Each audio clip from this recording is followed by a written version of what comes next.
All right, how are y'all doing? Today we're going to take a look at the iconic jazz classic "So What" by Miles Davis.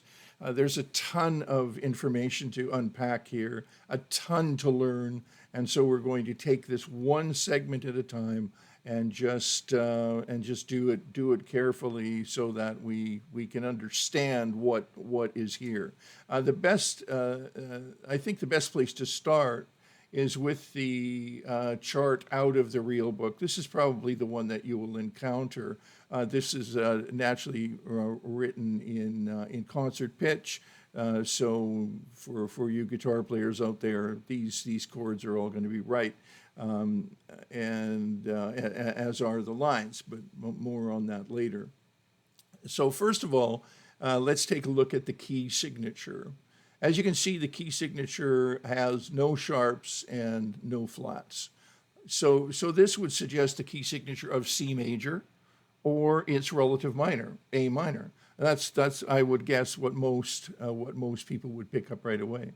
But as we can see, there's an indication here that our one chord is a D minor 7, and more on that one later. So the one chord is the tonic chord is D, and the scale is even indicated here just to make it super clear. And this is not something you often see. The scale is Dorian. So the question is, why are we in a key signature with no sharps or flats in a key that is D Dorian? Well, I'll tell you why. Because D Dorian has no sharps or flats. It's the same as A natural minor or the same as C major. What changes is the tonal center. Now, I'm just going to play the first little bit of this line, which is written in the bass clef, and we'll get to that in a second. So I'm going to play the line slowly, just so you can hear the sound of the line.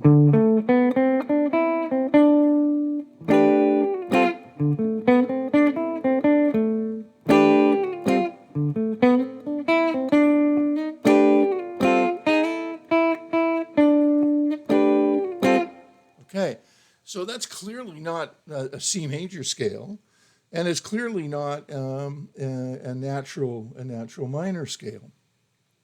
So, we are in fact our tonal center is D, right there it is, and it's immediately identified by that opening perfect fifth interval of D and A. So we are in the key of D Dorian. All right. Now let's just move forward and take a look at the form of the tune. So it's that line that I just played that sort of repeats itself. We get to the first ending, and then we return after we play the first 8 measures, and we return to the top of the tune and play an additional 8 measures, giving us 16 measures in total. And those notes are all in the key of D Dorian. Like, in other words, they're diatonic. There's nothing outside of that scale. If I were to play that scale outside of the line, it sounds like this,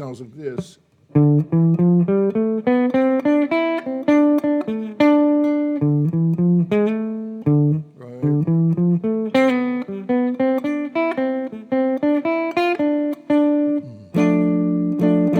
Okay, so it's a very bright minor sound. It's lovely, and we'll discuss that in detail as we move forward. Okay, so we stay in that D Dorian mode for 8 measures, and then another 8 measures, 16 measures in total.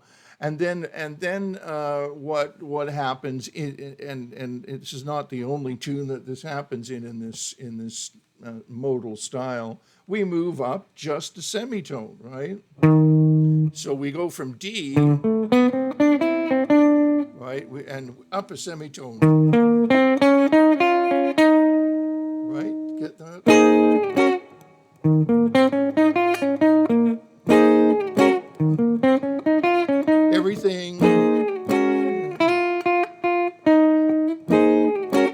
exactly the same as the first line, except we've moved up chromatically one half step. And then, so that's, we have 8 measures now that after we played that 8 measures, bringing us to AA, first 8 measures, the first 16 measures, A8 and A8 again are exactly the same. And then we move up a semitone to the key of E flat. And that's why you're seeing all of these accidentals. If all you're doing is moving up a semitone. It could have been written just simply with 3 flats, or I'm sorry, not 3 flats. It could have been written with a key signature, but they chose not to do that, and so it makes it pretty dense and complicated looking. But it's not. It's just simply the same line, only a semitone up, and then for the last 8 measures, we drop a semitone back. It's exactly the same until we get to the end of the tune. So the form of this tune is A-A-B-A. Okay, so that we've discovered so far. The form of the tune is A-A-B-A, totaling 32 measures in all, like a basic song, song form. And we're in Dorian mode. This is obviously an instrumental tune, and we're in Dorian mode, D Dorian to begin with, and then the middle 8 are in E flat Dorian. All right. Now let's dig into the grand staff.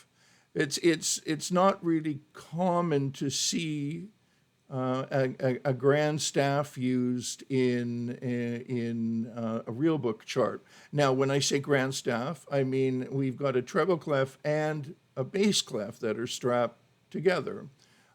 And the reason for that is this opening line on the original recording is played on double bass. Here, let's check it out.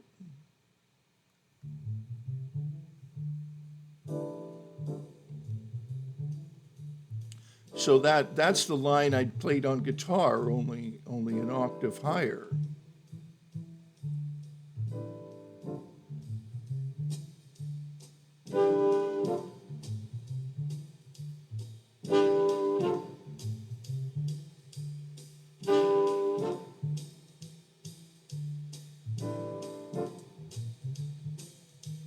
All right, you get the idea, right? So back to our chart. So this tune is played. This head, this line is played. The theme, and if you will, is played on double bass. But it's common, very common, especially in a guitar trio or guitar quartet, for obviously for the guitar to pick that line up, or to double that line, with the bass. But once, which would sound fine too.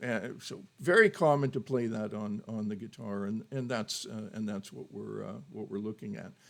So grand staff goes from the beginning to the end, and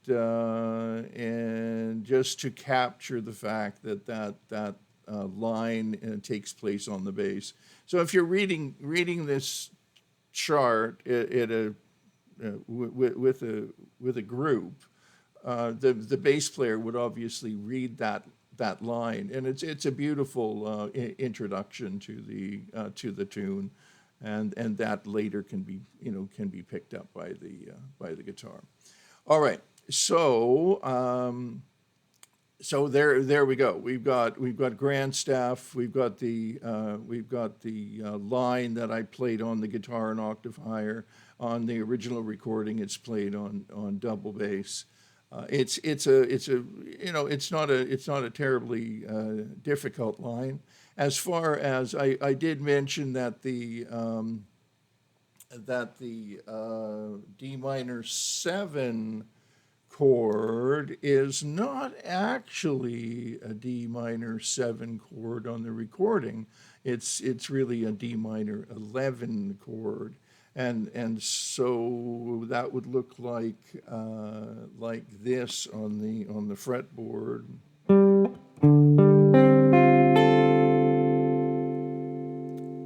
And it's repeating. It's moving from E down to D.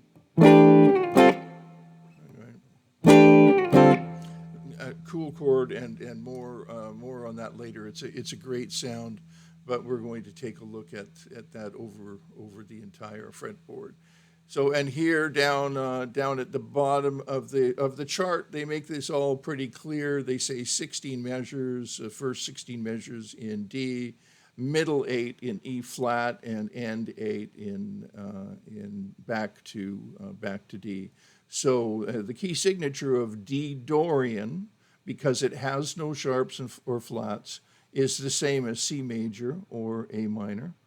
And it's a basic 32 measure song form, and we use grand staff because the double bass carries the melody at the top of this tune normally, and in the original recording. Okay, so that gives us some background for So What, and if you want to work on the line, probably just stay in this section of the fretboard right here, and then you can do this that simple bar. It's like looking at a D minor 7 chord or an E minor 7 chord, and you can just remove your third finger, and that'll give you the stacked 4 or the 11s, like that. All right. So I hope that was a help. If it is, give us a like, subscribe. If you got any questions, I'd be happy to answer them. That's a quick look at the chart of So What and how to recognize Dorian mode. All right. Thanks a lot.